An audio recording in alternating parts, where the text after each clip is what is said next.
My name is Otter. Fun fact about me, in high school, I was voted the superlative for, what was it? It was loud and proud. And for years I didn't know what it was, and they were like, we just didn't have a better way of saying gay. And I was like, oh, I thought it was outgoing. They're like, no, it was gay. It was definitely gay. I was also nominated for most likely to be on Broadway and most likely to go to prison before that category was retired for being offensive.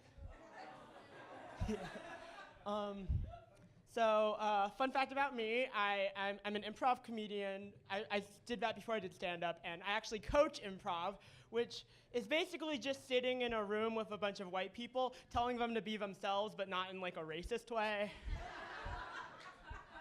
You'd be surprised how many people don't take that note very well. So the other day, actually, one of the very lovely, wealthy students I was coaching had their family take me to Italy.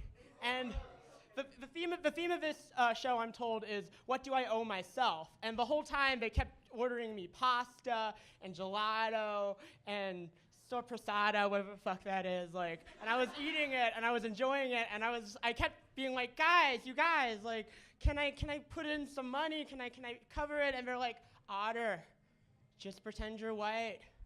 Don't question the good things that are coming your way.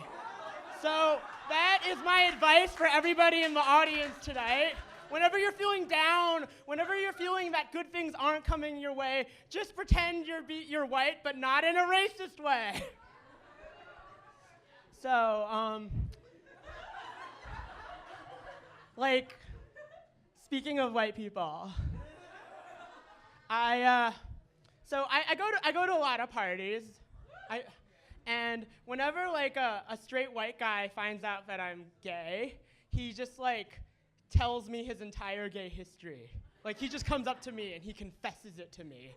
He's like, dude, this one time I accidentally rubbed elbows with my bra and I came a little bit, you know? And it's just like I don't want to hear it. I'm not your therapist. I'm not your priest. Your priest would probably enjoy it more. It's not like every time I meet a straight white person, I tell them every experience I've had at the Cheesecake Factory. I was 17. I had never tried cheesecake before. My family had warned me about cheesecake. But I got there. There was a Sarah Bareilles song on. I felt an odd sense of safety and kinship. I ordered a white chocolate raspberry mousse, and my whole life changed. My knees buckled. I moaned a little bit, and I knew it was bad. I knew it was a sin, but it felt so good. But do not mistake yourself. Just because I enjoyed a cheesecake at the Cheesecake Factory does not mean I identify as a Cheesecake Factory goer. I will probably marry a nice white woman and visit the Cheesecake Factory several more times, but that is not a part of who I am. Honestly, the best thing about the Cheesecake Factory is it's the most legal form of assisted suicide in 35 states. I believe that everybody has a right to gorge themselves to death. So, continuing on the trend of straight white people and how they've ruined my life, so the last 4 guys I've dated are all seeing women now. Yeah. I don't know what it is about these hands, these lips, this body, but they're all back to women. I like to think of myself as a conversion therapist of a liberal arts degree. Like, if I had known that I was so good at turning guys straight, I wouldn't have spent all that money at NYU. Like, I mean, God damn it, Mike Pence should Venmo me. I used to just think I was diving for dick, but it turns out I was doing the Lord's work.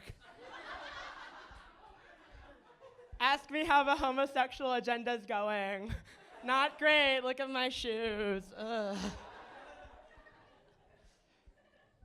Another fun fact about me, I used to be a baby model.